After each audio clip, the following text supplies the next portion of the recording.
I finally got a prediction right. Max Verstappen wins the Baku Grand Prix. Sergio Perez finishing second. George Russell finishing third and Lewis Hamilton finishing fourth. But guys, I think if anything out of the possible news stories that could have come out of the Baku Grand Prix, I think we need to talk about the huge elephant in the room, and that is the Ferrari shit show that we saw today with their power units. So let's get on into reviewing the Baku Grand Prix. So let's get on into the early part of the race, as off the start, Sergio Perez got an amazing start by Red Bull. Leclerc just wasn't able to react as quickly as Sergio Perez was able to when the red lights went out, and Sergio Perez took the lead going into the first quarter. Max Verstappen made kind of a run on Charles Leclerc, but I think it was probably more, play the patient game, don't get too impatient just on lap one, you may have plenty of more time. But Carlos Sainz, he was able to keep fourth place, but, you could tell something wasn't right, and sure enough, as we learn about lap 8 or 9, Carlos Sainz has a hydraulic issue in his engine and proceeded to have to retire from the race. This was a sign of things to come for Ferrari and their power units. But a lot of teams took the opportunity to, make pit stops, move from the medium tires to the hard tires, seeing if they could possibly go to the end of the race. And it looked like Leclerc was doing a good enough job that he was going to be able to, keep those tires at least somewhat fresh, and, with the possibility of, sorry, I've got a fly that has decided to join my video today. But Leclerc was able to show signs that, he was going to be able to potentially fight either a Perez or Verstappen, and we'll get into that as well, too, in this video. But Leclerc, getting a good lead, so everybody's making pit stops. And then Leclerc, as he's rounding the final corner, his engine lets go. And it's, with the new introduction of the Ferrari power unit that they brought in, they told us that there were no reliability issues that they were seeing with this engine. But literally, the last two races, we've seen engines go out, we've seen just reliability after reliability issue, and you have to start wondering, who in the heck was the one that's testing the reliability at Ferrari? Because, ever since they moved to this new power unit, it almost seems like their car has gotten worse. Like, it was supposed to have gotten faster, but in all reality, it's gotten much worse, and, now it's costing Ferrari huge points as, you have both Charles Leclerc and Carlos Sainz not finishing the race today. But again, for Ferrari power unit teams, it got worse. So then, later on in the race, Guan Yu Zhou then has reliability issues. He has to retire from the race.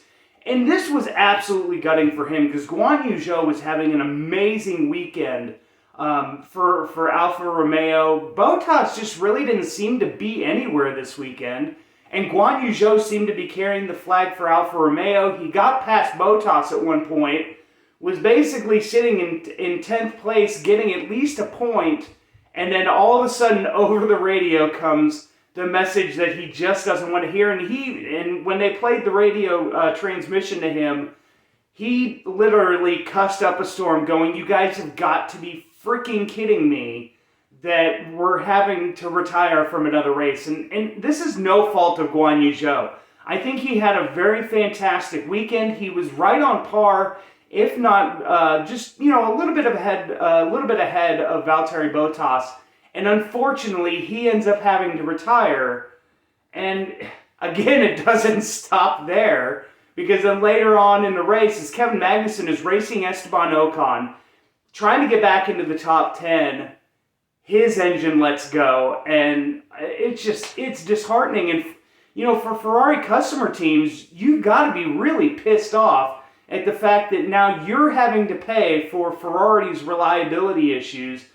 I'm starting to wonder if you're not going to see some of the Ferrari customer teams go back to the original engine that they had, because I feel like that was giving them, it was giving them more power, and it was actually keeping them in the race a lot more. So to see 4 Ferrari-powered cars retire from this race, it absolutely goes to show you that the Ferrari power unit is absolute shit, and they need to figure it out quickly to get it back on track, because now with the Verstappen victory today, it's cost Charles more points. He's probably, I haven't looked at the points quite yet, but this may drop him back behind Sergio Perez now as well and put him in 3rd place.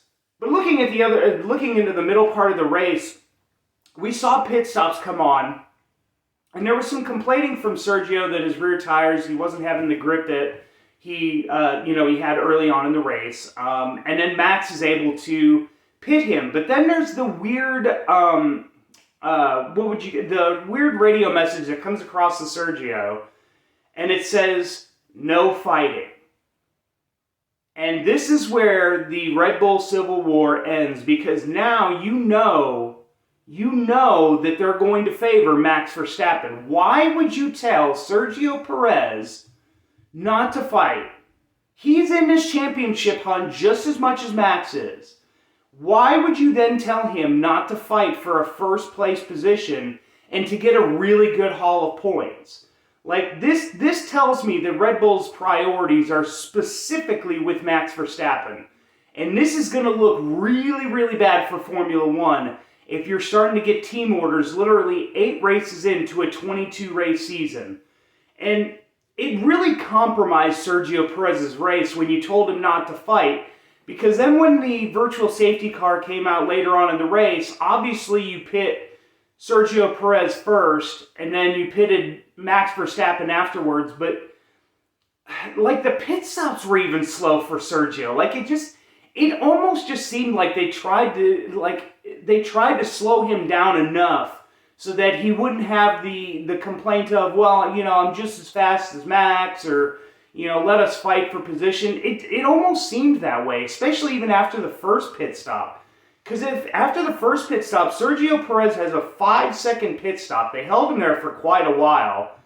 But then Max Verstappen magically has like a 2.5-second faster pit stop and was able to, open up a huge lead after those first pit stops. And I have to wonder, as a Formula One fan, is this going to be what Formula One is now for Red Bull this year? And you're going to favor Max Verstappen. Sergio, you may have signed that 2-year contract just a little bit too soon, because I think there are teams out there that would have probably been more than willing to let you fight with their teammate. Now, going on through the rest of the race, there wasn't a whole lot. The midfield had some really, really good battles. Towards the end of the race, you had Fernando Alonso, Daniel Ricciardo, and Lando Norris. There was some radio messages there trying to tell Lando, within the last 3 laps, just hold your position. Daniel Ricciardo had a really good race. I thought he had a really good race, just in the grand scheme of things. It was a really good recovery for him, as he's been having issues all throughout the season. So this was a really good recovery drive for him as well. But you could see Lando was getting kind of ticked off at Daniel and ticked off at the team. He kind of showed Daniel there towards the end that, I may be a little bit faster than you. I should have been already ahead of you and trying to fight Alonso for position. All right, guys, so let's get on into the race results. So obviously you had Max Verstappen finishing 1st place, which is my first prediction of the season correctly. I did say in my preview for this race, I said Max Verstappen was going to win. I don't necessarily like the circumstances, as I've said earlier in this video. I don't like the circumstances on which it was under. But Sergio Perez finishing 2nd, George Russell finishing 3rd, Lewis Hamilton finishing 4th. Pretty well done from Lewis. The porpoising issues for Mercedes have reared their ugly heads in Baku, and both drivers were complaining of back issues all throughout the weekend, and you even heard it during the race that Lewis may have had his tailbone go numb because he started complaining towards the last last couple of laps that something got cold in his seat, and the commentators were like, there should be nothing cold in that car. Then you had Pierre Gasly finish in 5th place, which was a really good run for him. He only ran on one stop. He only made one stop throughout this entire race. I think maybe the strategy was a little off for AlphaTauri today, but finishing 5th, really good run. He was able to hold Lewis Hamilton at bay for quite a while during this race, but just Lewis Hamilton just had more speed and fresher tires, was able to get by Pierre Gasly. Then you had Sebastian Vettel with a great run for Aston Martin, finishing 6th place. The Aston Martin, I think is in a place right now where it may not deserve to be. I don't necessarily know. Then you have Fernando Alonso, who did a really good job holding off both McLarens of Daniel Ricciardo and Lando Norris, who finished 8th and 9th. And then you had Esteban Ocon finish out the points-paying positions in 10th place. He was getting fought an awful lot throughout this entire race. He had Kevin Magnussen on his rear end. I mean, there for a time it looked like Kevin was going to get by him before that engine let go. Valtteri Bottas finishes 11th. This is one of those, it's a good result, but Valtteri just didn't have a really good weekend, and I feel like Guan Yu Zhou may have been in this position had his car not let go. Then you had Alexander Albon finishing in 12th. Decent race. Nothing really, nothing much out of him the entire race. Then you had Yuki Tsunoda finishing 13th. He had DRS issues towards the end, as only half of his DRS opened. It was literally one. So if this is your back wing, the DRS opened for one, but then not the other. And so they gave him a black and orange flag, which the black and orange flag means you need to pit now. You have a mechanical issue that could cause an issue on track, so you need to pit. So they pit him, put him on the soft tires, and was able to run a really good race till the end. They actually even duct taped his wing, his back wing down so that it wouldn't come back up. And then you had Mick Schumacher finishing in 14th. This was thank God he was able to finish the race, didn't crash, but he just didn't seem to have any pace in the car today. And you could kind of see that there's this really huge divide between, Kevin Magnussen and Mick Schumacher, and it's really, hurting the Haas team to a general effect because, had Kevin able to be finished in the points, I think it would have looked even worse on Mick that he was only able to finish 14th. And then the final the final position was Nicholas Latifi, who I don't get how Williams is keeping him on the grid right now. I almost feel like he's just blackmailing somebody to stay on the grid. He gets a 10-second stop and go penalty at the beginning of the race for one of his mechanics touching his car with 15 seconds to go before the formation lap starts. And then he ignores blue flags towards the end of the race and gets a 5-second time penalty there. And it was an absolute shit show from Williams. Nicholas Latifi, I'm sorry, he's got to go. They need to get an Oscar Piastri in there. They need to get somebody else in there. Roy Nissany. Shoot, Logan Sargent in F2. Put him in this car. He's one of the Williams junior drivers. I feel like we're just keeping Nicholas Latifi in for memes, at this point. It's really ridiculous. Then your 5 non-finishers were Lance Stroll. Lance Stroll retired with about 4 laps to go. It sounded like he was having engine issues of his own. They called him over the radio and said there was a weird oscillating issue, so it's obviously something with the engine. They decided to retire it just in case to make sure it didn't let go on track. And then obviously you had your 4 Ferrari power unit drivers. You had Kevin Magnussen, Guan Yu Zhou, Charles Leclerc, and Carlos Sainz. And I feel gutted for Ferrari, but you need to figure out that shit show of an engine and get it fixed quickly, because just in 1 week's time, we are in Canada for the Canadian Grand Prix. And it's a track that you need high-powered engines, so you better figure it out quick. But guys, let me know in the comment section down below what you guys thought of the Baku Grand Prix. It was a meh race. It was there was a lot of things that just didn't speak to me this year. And usually the Baku Grand Prix is one of the more decent races. So this one was a meh. But let me know in the comment section down below what you guys thought.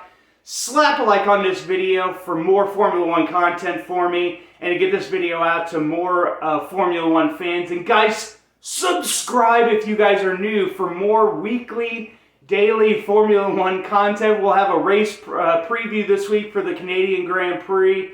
And it's about time where we start talking about silly season and where racers may be. So there'll be a video coming out later this week as well for that. But guys, thank you so much for subscribing to the channel and checking this video out. And for the American F1 fan, I'm Eric Ringel, signing off.